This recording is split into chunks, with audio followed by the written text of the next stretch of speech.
आदम को अल्लाह ताला ने मिट्टी से बनाया और सब फरिश्तों को हुक्म दिया कि वो आदम को सजदा करें।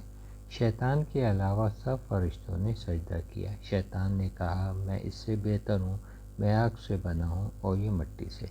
इस हरकत पर अल्लाह ताला ने शैतान को जन्नत से निकाल दिया और आदम को जन्नत में भेज दिया।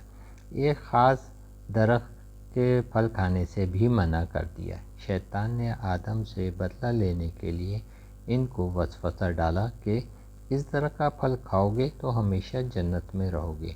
बस आदम और हव्वा ने वो फल खा लिया। इस अमल पर अल्लाह ताला ने उनको जन्नत से दुनिया में भेज दिया कि इनकी आजमाइश हो। आदम और हव्वा ने अपने अमल पर तौबा की, जिसको अल्लाह ताला ने कबूल कर लिया। यह किस्सा गलती पर अल्लाह की तरफ रुजू करने का दर्स देता है। ऐसी वीडियोज़ हासिल